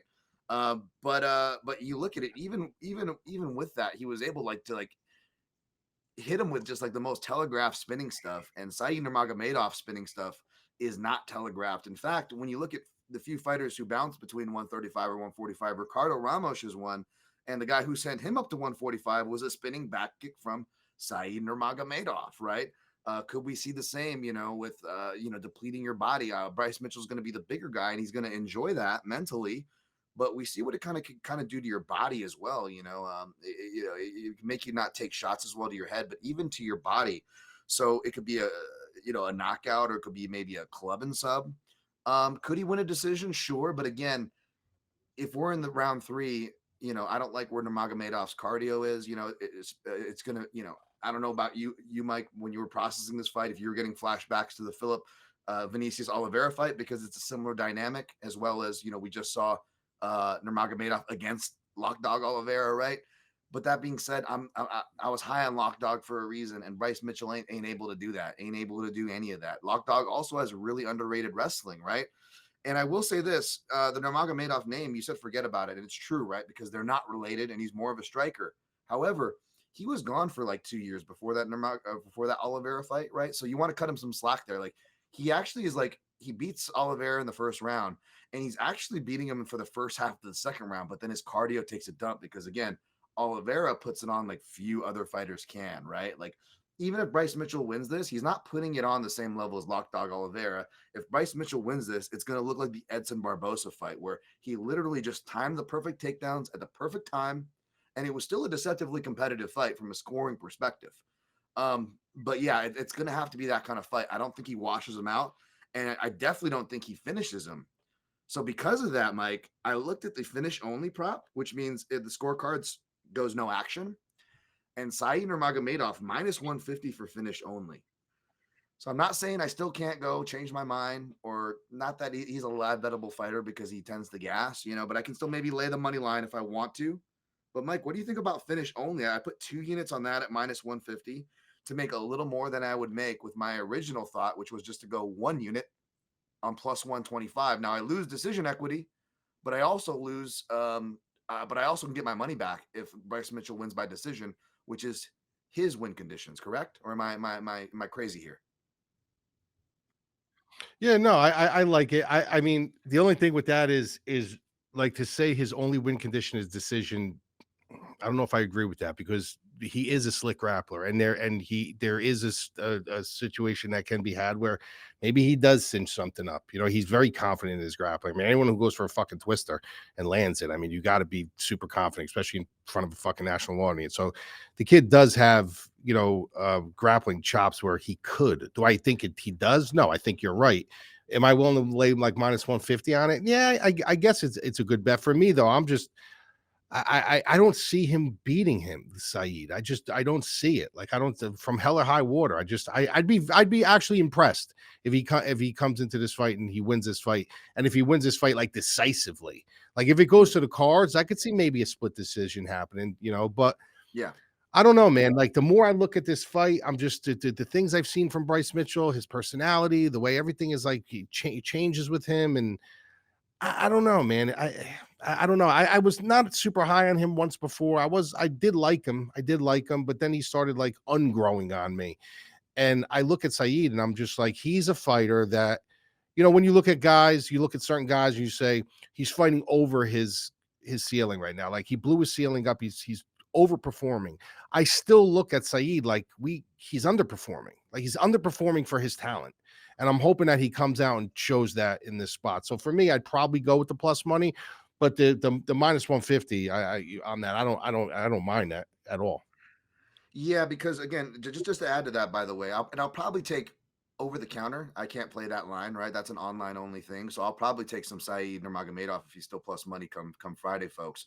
But check this. Yeah, yes, he's a good grappler, but is he that good of a grappler? I mean, that twister was his last submission, and that came over Matt Sales way back in 2019, over half a decade ago, against a guy who has only fought once since then, where he let another. We talk about guys being a punching bag. We need a name. I guess we could call Matt Sales a grappling dummy because he lets Jordan Levitt hit an inverted triangle choke. Like, are we just letting dudes just like style on you at this point? Hasn't fought since, right? That was Bryce Mitchell's lone submission win in the UFC, right? Lone submission win. And not only that, guys who grappled him did surprisingly well. Now, he was sick in Topuria, which, by the way, thank you for that line. I smashed that Topuria money line like minus 140 or 50. It felt like a gift back then before hindsight set in. But he gets choked out by John Silva. Kron Gracie, who, to your point, is not a UFC fighter anyways, but he didn't even attempt any official takedowns on him. He didn't even attempt. He kept pulling guard. He kept doing the Ryan Hall. Exactly. And then his other win is Dan Ige, and that fight literally, he fought it. It was like the Edson Barbosa fight where one guy fights at their worst and he fights at his best, right? And that might sound like spilt milk, but it's an absolute fact. And another fact is he arguably could have lost that fight, and it honestly came down. And even Bryce Mitchell's admitted it came down to literally one exchange off optics. That won that fight against Danny. It was just the most stupidest fight ever. Gets out grappled by Topuria. Barbosa, of course, he gets to watch Barbosa, who he fights the perfect fight. Feely Andre Fili's got underrated double legs, right? Andre Fili didn't shoot at all. So the guys that he's fighting who actually can shoot takedowns don't shoot takedowns, which you wonder what they could have done when you got guys like Bobby Moffitt, who in defeat was able to go like 5-0 on takedowns on him. Like no one really grapples him. So is he really that good of a defensive grappler? And how good of an offensive grappler is he when he's had all these looks, all these gimmies, and he's only got one submission against the guy who you could classify as a submission dummy? And like I was saying before, with forget the Nurmagomedov name, however, he spent 2 years off. Well, that 2 years off, he actually went to train with, again, no relation to Khabib's team, but he went to train with Khabib's camp, the Abdul Manap camp. And his wrestling actually looked to have gotten a lot better. And he's actually been offensively wrestling guys in recent fights. A quick back take he gets against Jonathan Martinez. That was super sick. He almost ended the fight like an instant Jussier Formiga level back take, folks. So he could flip the tides on Mitchell as well. So for me, it's really, again, I feel like not that Nurmagomedov can't win a decision. I just feel like if he does win, he's gonna wash it. He's gonna wash Mitchell, and for that reason, I'm gonna try this finish only line, as my official play. Because if it goes to decision, I get my money back. Whatever, maybe I can, maybe throw some split decision or something in the round robin, so I still have some exposure there if I want to. But 2 units on a finish only. Yeah. Sorry for the lengthy explanation. All right, let's go to the next fight. Muslim Salikhov against Carlos Leal. Of course, Carlos Leal is a big favorite here, -500. Muslim Salikhov +350. Leal, of course, was on the wrong end of one of the worst decisions ever against Rinat Fakhretdinov, or as I say, Rinat, you can fuck right off with that fake winning streak of his. But Carlos Leal still getting the respect from the odds makers. Not to bury the lead, but I'm picking Leal here. What do you have for this fight? Fucking Salikhov looks like a fucking cokehead Russian. Look at that picture. Looks like he blew so much coke before that picture.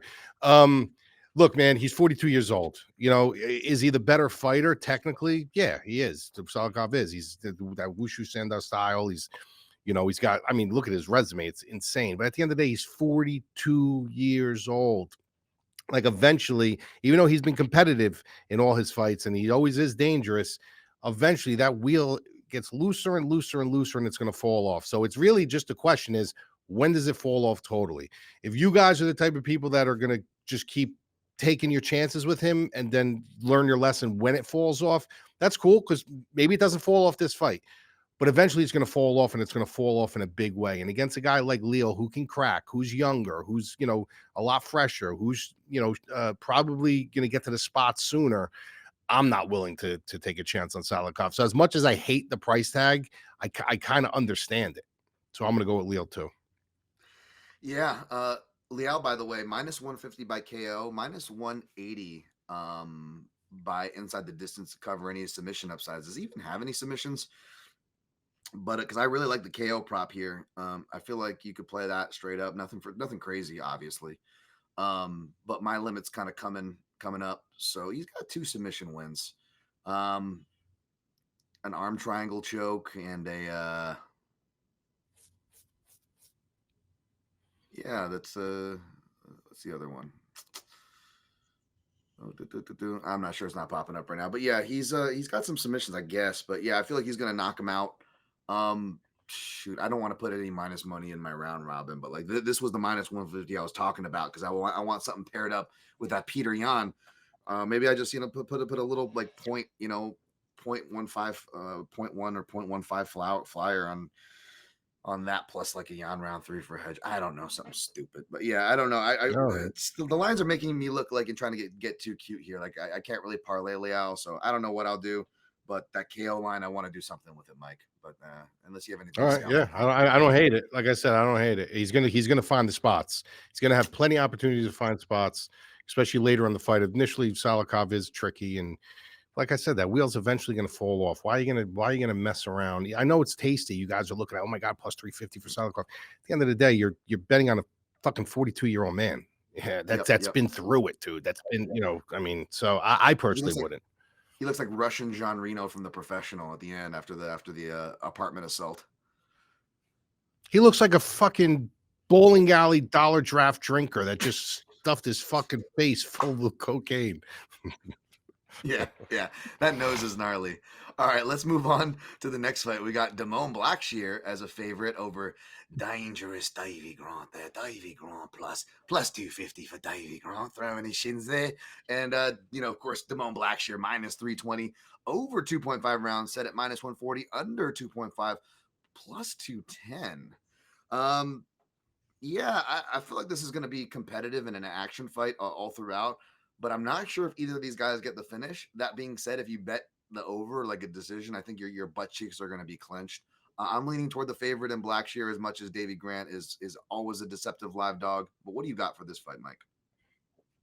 Yeah, from a draft, I mean, I'll say from a DraftKings perspective, like Davey Grant is one of those guys where like he's going to fight for your money, and it's so weird because he's not the most athletic guy. He actually, back a little back when he was, known really more for his grappling. His striking has come to fruition, and he's just a well-rounded guy. And he's a tough guy, and he's going to fight until he can't fight anymore. So, from a DraftKings perspective, you look at that, and you're like, if I'm looking for some salary saving, I could see plugging in Davey Grant, but at the end of the day, there's a stop with him. There's like a pit stop where you got to draw the line with his athletic ability, his total ability, and his ability to win this fight. And when you look at Blackshear, this is another guy who I think he's got a lot in his tank that he just hasn't shown. Like he just kind of fights sometimes up or down to the level of opposition when like there's more of a ceiling there for him. I just think it's going to be a little bit too much optically, for Davey Grant here. I think that he's going to fight. He's going to, spots probably have his moments and make this a scrap. But I just think the athletic ability, I think the youth, the being the fresher fighter, him having some really good grappling chops of his own right, him being explosive.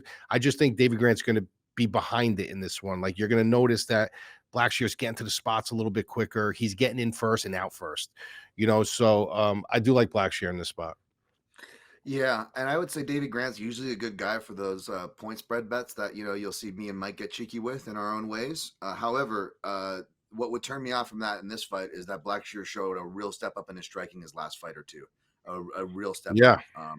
Since he moved from Jackson Wink and moved over to I don't know if it was Killcliff, wherever he's working at, but he showed a legitimate step up. So that'll keep me off getting cheeky with Toutmaster Davey Grant picks or points handicap Davey Grant spread flyers, because that's usually what Davey Grant's good for. But yeah, not here for me either.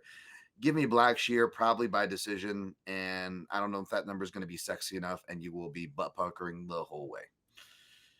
Let's go to the next fight. We got Amanda Ribas versus the booty burglar Tabatha Ricci. Plus 160 for Ricci, minus 190 for Ribas. Of course, I call Ricci the booty burglar because Mike, the judges got like her last fight right against Yan Xiaonan, but like before that, she was on this streak where like I don't know what the judges were watching, Mike, but it sure as shit wasn't the fights.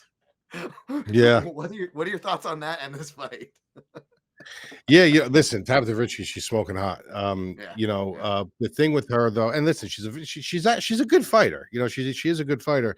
I question Amanda Ribas in spots too. Like I think that think about her credentials: judo black belt, Brazilian jiu-jitsu black belt. Like she's good. Like Amanda Ribas is good. I actually got to watch Amanda Ribas versus Rose Namajunas. I was live at the Apex Center for that fight. And obviously Rose won that fight, and I picked Rose to win that fight, but Ribas fought valiantly. She fought very good. She's a very good grappler. She's pretty well rounded, but she sometimes doesn't make the best decisions either. Tabatha Ricci, on the other hand, she's obviously much more of a grappler. Low center of gravity. She's reminds me of like the female version of Sean Shirk. Remember Sean Shirk? Oh yeah, the muscle shark. Yeah, so the muscle shark. She's like kind of a version of that. I mean, minus the wrestling and stuff like that, but when I look at this fight and I look at where does she win this fight, where does she need to improve? She needs to improve in her boxing. Obviously, she's, when you're that small and you got a clear range and stuff like that, and you're not uber fast, you got to have different ways to get inside. Now she's dating Callum Walsh.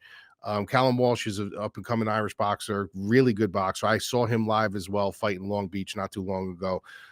You got to wonder, like, how much is he actually working with her boxing? Even if he's not working with her boxing, is he going over certain routes? Is he going through certain angles? Is he teaching her how to, create space, or kind of, what it is to fight long, mid, and short? combinations, things that are going to make her head lead after the body. Like, just explain to her the dynamics and the science of boxing. You got to wonder if they're spending all this time together. They've been together for a while. Is he kind of honing her skills? Because that's where she's going to set up her wrestling and her grappling. When I'm torn on a fight like this, because like I said, both of these girls are good fighters, but I don't consider them elite. Like, I don't consider any of these girls ever becoming a champion. I consider them good fighters for the division. Like, when you sign a fight to sign Ribas or Tabatha Ricci, you're in for a fight. Like, no matter what, okay, this isn't going to be a walk. Like, this is going to be a tough fight. So when I get two girls like that in female MMA, and I say to myself, well, who's the dog? Tabatha Ricci's the dog. So I think she's just as live as anyone in this spot. I really, really do. I think she's just as live as anyone in this spot. There's nothing seamless about Amanda Ribas's game. There's nothing seamless about Amanda Ribas's game. But if you're giving me a close fight like this, where both girls match up pretty well, give me the dog. Give me Tabatha Ricci to get this one done by decision. Ooh, okay. I don't blame you. I'm not a Ricci fan, but I don't disagree with any of that analysis, to be honest. I think she's really live in the spot. I'm still leaning toward Ribas as my pick, but like, the reason why you said I can't get to the window on someone like her, even in this spot, because you really can't trust her. And Ricci, for whatever you can say, she's well-rounded in enough areas where she's going to be able to keep it close. So we don't know how much she's really improving her boxing. And thanks for that, Cal. I don't know. I was like, is this Callum Walsh guy even any good? I was going to ask you that, because the UFC just keeps shoving him down. No, he's really good. We're supposed to I mean, he's good, but they're walking him. They're walking him at a nice speed. But he's good. He's definitely got upside, but they're walking him at a good. When I saw him in Long Beach, they kind of gave him a cab driver and he kind of walked through him, but it doesn't matter, like a cab driver or not. If you know boxing, you know how to watch their foot placement, to see when they're choosing to pick their spots, and he does have some pretty good ring savvy. The only bet that would interest me for this fight, which, I mean, they're probably going to nerf to hell, and then again, not only did that, like, I don't not only did they nerf it to hell, but you guys know how I like to play these split props. Well, on ShmemGM, they don't even let you play it for the women's fights. So, like, again, what I'm telling you, I play with, like, the limited shit. You know what I'm saying? Like, I don't got women's split props. I don't got round 3 decision props. Like, oh, there's so much money I'm getting left on the table having to play here in Vegas, I tell you, folks. But yeah, the split prop is about the only thing I would consider having fun with on this fight. That's about it. Unless you're feeling bullish on the dog, it's definitely a dog or pass spot to what Mike said. But I wouldn't. I'm staying away from this fight for sure. Same here. Next fight, Ibo Aslan, I believe, is a big favorite against Billy Elekana, who his last fight for his Bogdan Guskov was fun for as long as it lasted, but plus 220 odds is about as much respect as it gets Billy in this fight, coming back to the minus 270 favorite odds, of course, for Ibo Aslan. Billy Elekana is a southpaw, but this is the one fight I did not finish the southpaw stats for you guys. I just got to see if Anton Turkalj is a southpaw or not. Not that he's very much UFC level, and he's, of course, mainly a grappler, so I'm not even sure how much good that'll do. But I just wanted to at least try to give you guys something there, but not much to give on this fight from me. Apologies. Mike, what do you got for this fight? Yeah, Turkalj's a orthodox fighter, by the way. But okay, here we go. Both of these guys, I don't know, man. And the next couple fights, I don't know, man. It's just, I keep saying, I don't know, man. I don't know. They're just, there's nothing impressive about them for me. Like, I could totally make an argument for picking Aslan, and I could totally make an argument for picking Elekana. And the reason why I would make the argument for Elekana is because when you watch, Islam fight, he is very plotty. He's very picky choosy. He's not super high volume, but when he gets you hurt, to his credit, he's going to throw a lot of volume, and he's going to keep throwing until he gets you out of there, or almost gets you out of there, or tries to get you out of there. But when I look at Elekana, I look at a guy who, as bad as he is, like, he's kind of sharp moving, kind of athletic. He works behind a pretty good jab. He's got a nasty, sneaky high kick. And he's always got that right hand cocked. He's always ready with that right hand. That right hand's always cocked.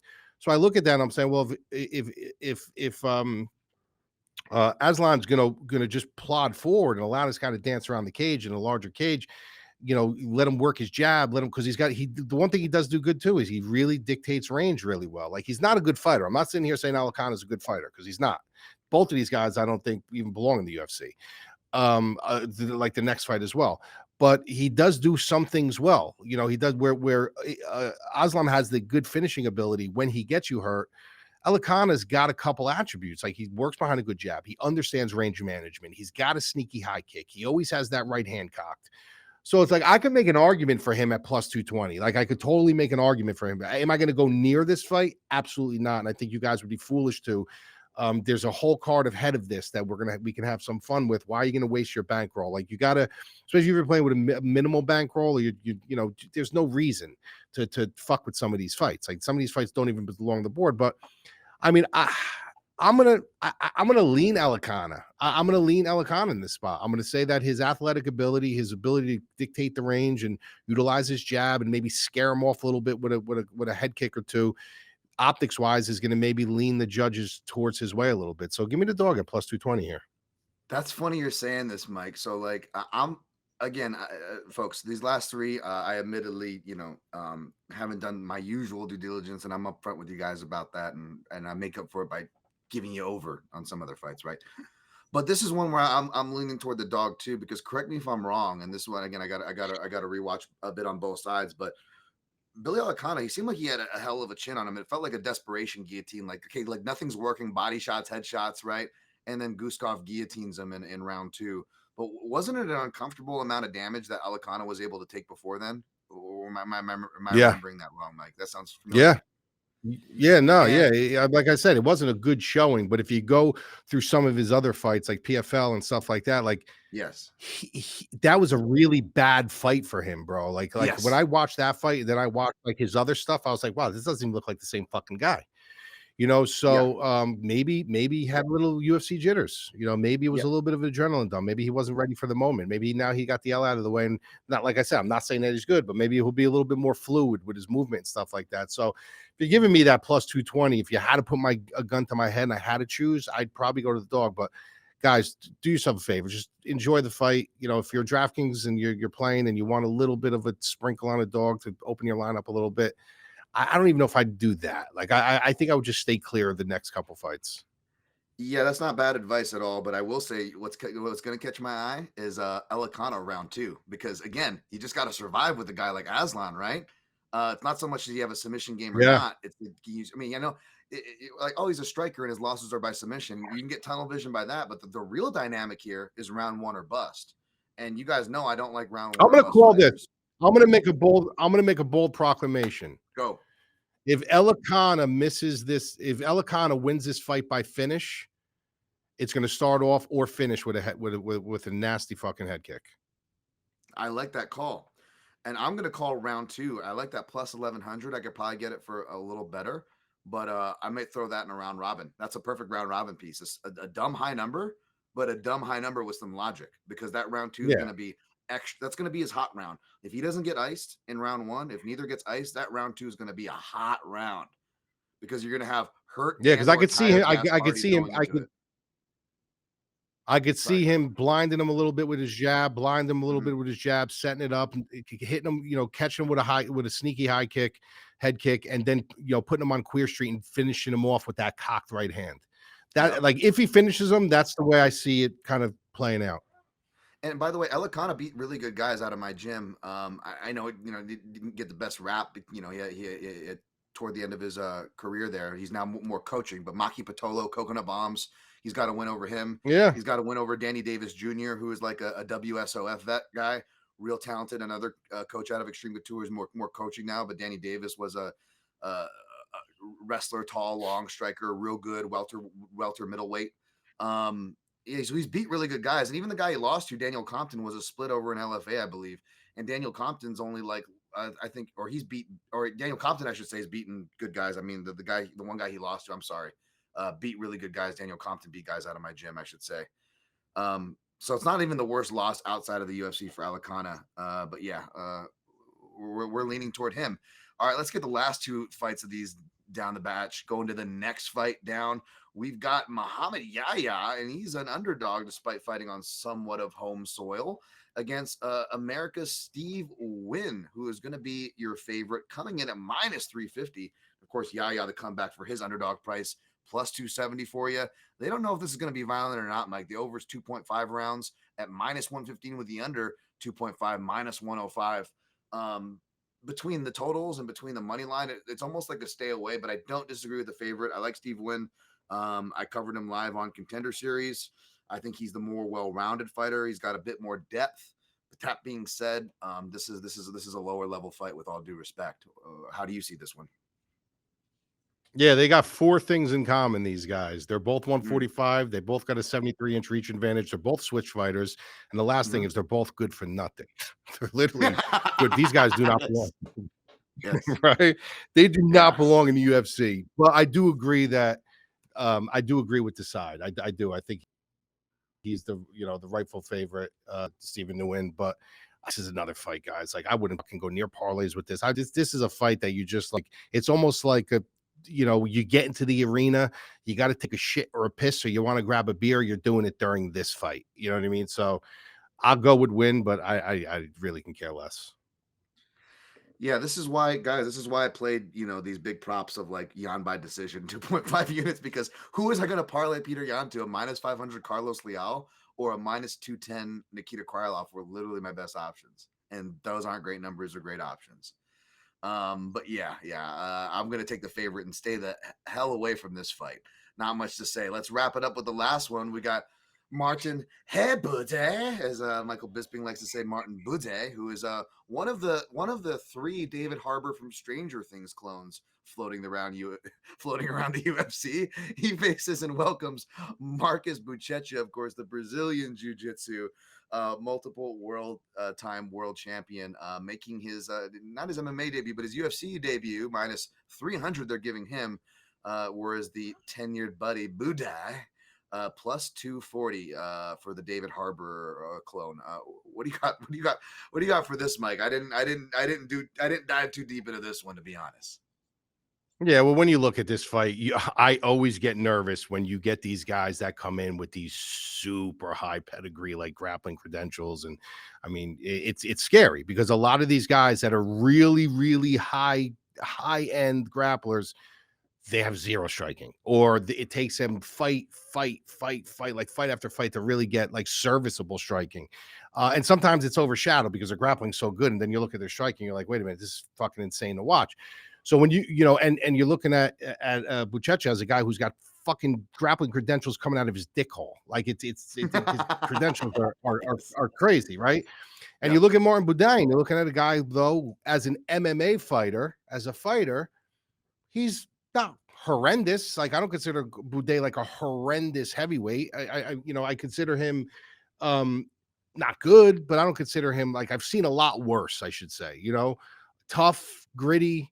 If you give him the style of fight that he wants, he can make things interesting. But I look at this fight and I think that the UFC once again is giving another really high pedigree grappler an opportunity to be something. Like, look at Rodolfo Vieira. You know what I mean? Look at like when he first came in, like his grappling, it was really all grappling. You know what I mean? And then, his conditioning was terrible. And obviously, I know people are really high on Fluffy Hernandez, and I think you should be. I think he's very good. But conditioning won that fight. If both of those guys were at 100% stamina, there's not a shot in hell that Fluffy Hernandez submits Rodolfo Vieira. There's not that'd be a minus. I'd be at plus 5,000. He submitted him because he completely gassed out. He didn't know how to conserve his energy. He didn't know how to, utilize his tools as far as his conditioning, because it's a different kind of fighting. That grappling, that gi grappling, those tournaments, it's completely different. I think the UFC is giving this guy Buday to kind of just showcase on, you know what I mean? But I think there's going to be a spot where we're going to fade Buchecha, and there's going to be a spot where we're going to, say there's no way. We're going to see holes with him in this fight. Like, we'll see something here where, like, dude, that can be exposed. But I don't think it's going to be enough to expose him to lose this fight. So I do like Buchecha here. I'd like to say he gets a submission, but like I said, I haven't seen enough. But I do think this is his fight to win or lose. Yeah, I'm going to rewatch Buchecha's ground process here to see how he could potentially tip over Buday, which is going to be how you tip over a heavyweight, especially like him, not very athletic. I will say Buday is one of the few heavyweights with the Brazilian Jiu-Jitsu brown belt, but again, heavyweights, you got to minus like 3 ranks when they get on their back. And that's probably where he's going to end up, or at least in a scramble against a much more athletic guy. Because Buchecha, he's not just like a heavyweight with like good dimensions. Like he actually is really athletic, with his jiu-jitsu. So you got not all guys translate. A lot of it's styles, right? There's certain styles. How much of it are you a gi style to a no gi style? And even within that, there's even certain dynamics to where like you can have certain styles and mainly trained in gi and still translate well. Like Jacare Souza, right, who did a lot of gi competitions at a high level. But Jacare Souza was also an insane athlete. I mean, that was clear in the jiu-jitsu days of what was also setting him apart. Now it's a little different with heavyweights, as my guy Ryan Wagner says, sometimes heavyweights in certain sports, they don't even look like they're doing the same sport. Like MMA, we can almost say it's a different sport they're doing half the time, right? So when you get guys like that are athletic, they're not going to jump off the page as much, but it is a commodity. So give me that athleticism plus that skill, accoladed skill ceiling. I'll go with Buchecha as well, but I don't know how I'm going to touch this fight, or what they're even putting for the submission line before we recap here. Let's just see what they're giving them for submission before we get out of here. Also, while he's looking that up, guys, remember this too. When you get these really high pedigree grapplers like a Mackenzie Dern or something like that, what is their biggest flaw outside of their striking? Sometimes is very pedestrian. They don't have wrestling behind them. You know what I mean? Like you could be the greatest grappler in the world, but if you can't get to the fucking fight to the ground, what good is it? You literally look like a fish in a, what's that? A fish out of water. Like it looks horrible. So a lot of these guys and girls who have these super high pedigree Brazilian jiu-jitsu, black belts and stuff like that, like they sometimes do have an inability to wrestle and to get it there. So you'll know early. You're going to know early. You'll know in that first round, like, is this dude going to be able to get this fight to the ground, or is he just shooting naked and now he's starting to fucking panic? And if he can't get to the fight to the ground, panic will set in, and that's when Buday would be calmer and he might be a live bet at that point. So if anything with this fight, guys, I'd stay completely away from it. But if Buday looks like he's shucking takedowns or Buchecha's takedowns look horrendous, and he's looking like he's panicking a little bit, you go second round, you live bet Buday. Yep. Yeah, and nothing against Buchecha, but that's what the thing, whether it's Bo Nichols or Buchecha's, it's not so much backing them at these crazy odds. It's finding the spot when it's time to fade them, right? If we're being real here, if we're really looking to make the money, right? It's nothing personal, but it's just a tale as old as time. I might have a weird looking round robin because I might put a minus 105 by submission in there, just because that's a stupid number. I don't hate it at all. Because I'm already reaching my limit for this card. We're going to recap it here, folks. Going to go down from top to bottom. But yeah, like I don't know if I want to lay a minus 150 for the knockout by Leal on top of what I'm already laying, or lay a minus 105 just for a measly unit return. Maybe throw it in a round robin, at least get a little more back. We'll see. But going from the top to recap things, folks, we are both on Robert Whittaker. We're again, another consensus main event pick there for whatever that's worth, folks. I know there's action on both sides. We're both on Petr Yan over Drexel from True Romance. No surprise there. We're both reluctantly on a Glazemedov, Shara Bullet, Glazemedov there over Marc-Andre Barriault. Although I'll be looking for Barriault live numbers, I'm not going to lie. The drink bet is on because Mike's got Asu Almabayev, and I'm going with the short notice Jose Ochoa, who I have a 1 unit bet on, and we got the shot bet there.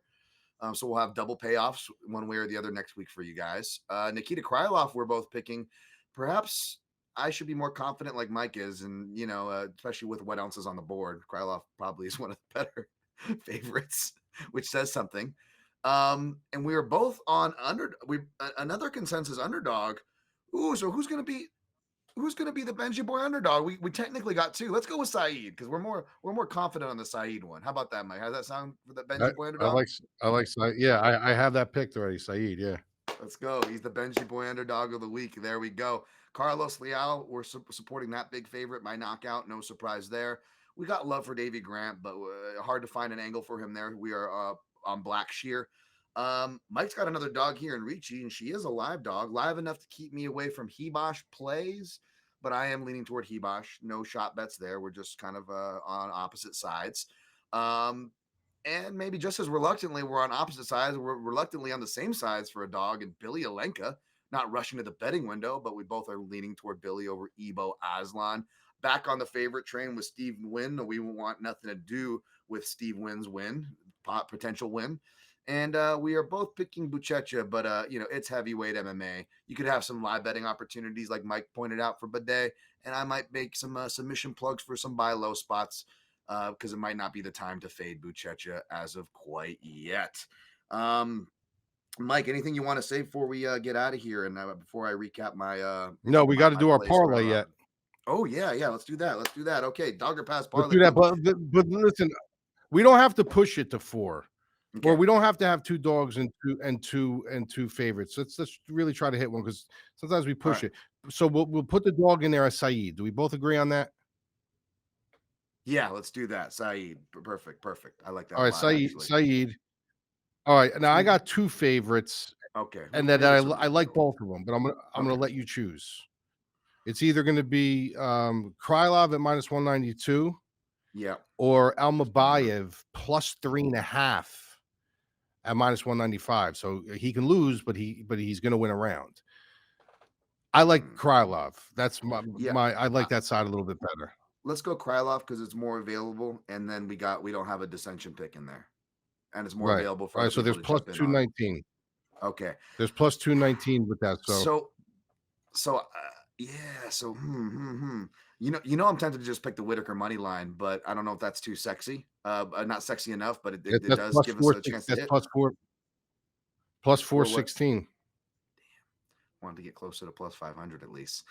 But we'll add another one in. Leal KO, or is that where we get burned, like with the Holland inside the distance, like last week? Other than that, it's probably going to be after some chalk, something like some chalky total or something to get us over that plus 500 mark, which I'd be down for, and would still keep it hittable with a 4. Or do we just keep it like this? Whittaker, Krylov, and let's do that. Jan? Let's it's just 3. Did we have Jan? Well, if we add Jan, where is Jan? Does Jan get us over 5-1? I feel like that's not. Jan gets us at plus 552. Shit. I know we were trying not to go 4, but I mean, what's a Peter Jan money line ad, right? It's minus 380.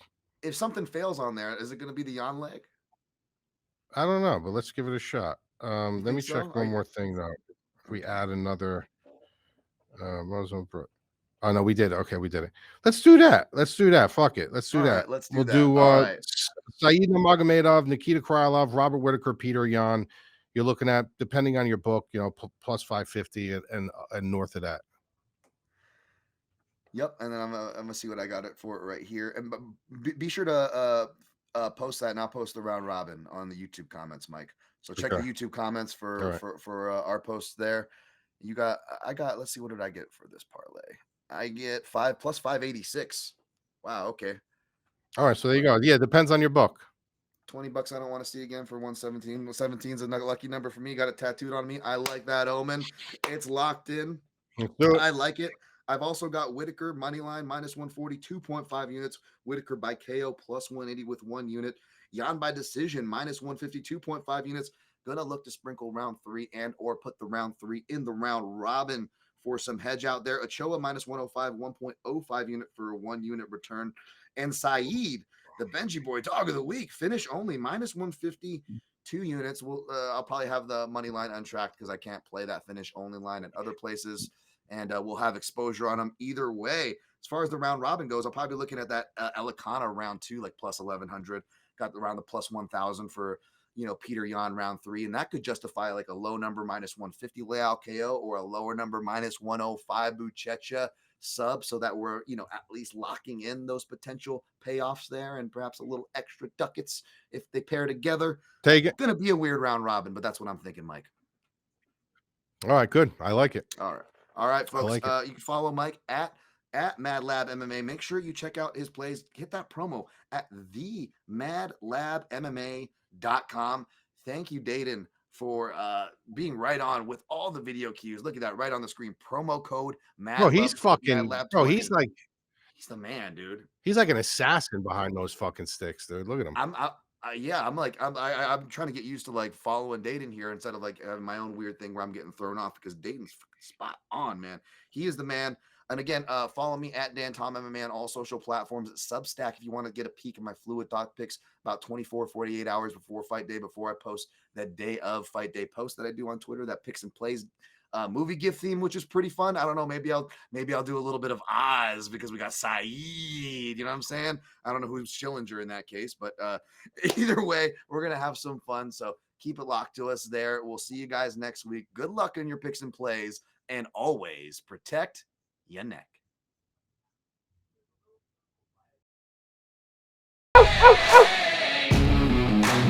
Oh!